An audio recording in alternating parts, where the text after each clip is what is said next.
بسم الله الرحمن الرحيم الحمد لله رب العالمين وصلى الله وسلم على سيدنا محمد وعلى آله وصحابته أجمعين.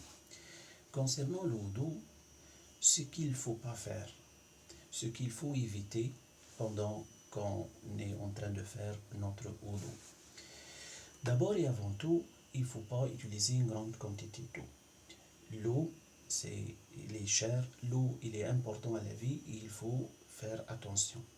D'abord d'une façon qui est religieuse, parce que le prophète nous a incité d'économiser l'eau, même si on est au bord d'une fleuve. Même si on est au bord d'une fleuve, on est censé de ne pas utiliser une grande quantité d'eau pour laver ce qui doit être lavé. Puis aussi c'est écologique, aussi on est censé de préserver ce que Allah Ta'ala nous a donné, les richesses qu'on a.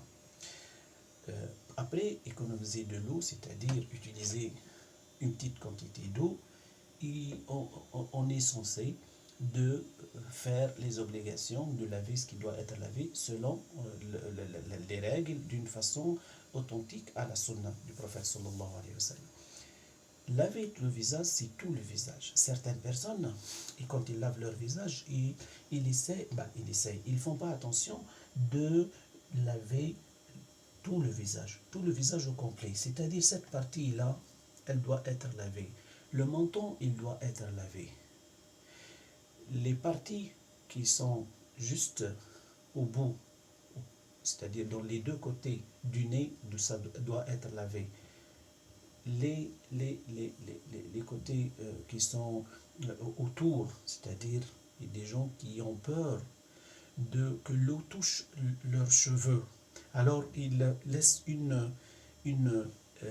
séparation, un vide qui n'est pas lavé. On parle du cuir chevelu, de là où ça pousse les cheveux pour une personne normale. Aussi, quand on lave les mains, il ne faut pas oublier cette partie-là. Cette partie-là, elle est souvent négligée. Les gens, ils font comme ça, ils font comme ça. Et cette partie-là, très souvent, elle est négligée. C'est-à-dire, il faut faire attention de passer sa main sur les mains et les avant-bras pour s'assurer que l'eau a touché tout ce qu'il faut être lavé, c'est-à-dire les mains et les avant-bras, la main droite comme la main gauche. Concernant ceux qui ont des barbes, ils sont censés de faire comme mouiller leurs mains et faire rentrer, c'est-à-dire ceux qui ont la barbe qui est une grande barbe, mais la barbe avec laquelle on peut voir la peau, c'est avec de l'eau il pénètre à la peau normalement. Pour ceux qui ont des cheveux longs, ils ne sont pas obligés de souiller tous les cheveux, c'est-à-dire les cheveux ou la tête, c'est-à-dire nous on est censé d'essuyer la tête, ils n'ont pas les cheveux. Même ceux qui n'ont pas de cheveux, ils doivent essuyer leur tête.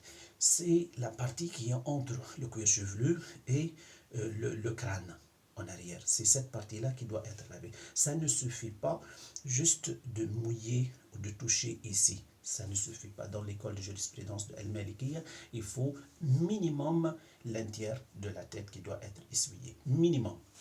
Pour les pieds, c'est très important de laver tout son pied. Il y a certaines personnes, même le prophète sallallahu alayhi wa sallam, il a averti les gens qui oublient cette partie-là, qui est derrière les talons, ou bien en haut des talons, cette partie-là, al-araqib en arabe. Certaines personnes, juste ils lavent comme ça, hop, ils oublient cette partie-là, et l'eau, quand il est coulé, quand il descend par les orteils, il ne touche pas cette partie-là. Alors, il faut faire attention pour bien laver et passer sa main. C'est pour ça que passer sa main est très important pour que le wudu soit conforme. Et ce n'est pas mauvais d'essuyer l'endroit où on a fait le wudu pour que les membres de la famille qui viennent après nous, ou bien quand on est au travail, ou bien quand on est à la mosquée, que les gens après nous trouvent l'endroit propre et conforme pour faire l'ablution. On n'oublie pas que l'ablution, c'est un acte d'adoration. Ce qu'il faut éviter aussi, c'est de parler de dire des choses qui n'ont rien à voir avec la religion, qui ne sont pas importantes pendant le wudu. C'est pas haram de parler, mais c'est déconseillé, c'est-à-dire il faut profiter de son temps, de ce temps pendant qu'il est en train de faire un acte d'adoration, de se concentrer dans le wudu et de ne pas dire et de ne pas engendrer une conversation qui généralement, dans la plupart du temps, ça ne fait pas gagner des récompenses. Qu'Allah Ta'ala nous aide à être conforme à la sunna authentique du prophète sallallahu alayhi wa sallam. Innahu waliyul amri wal qadiru alayh.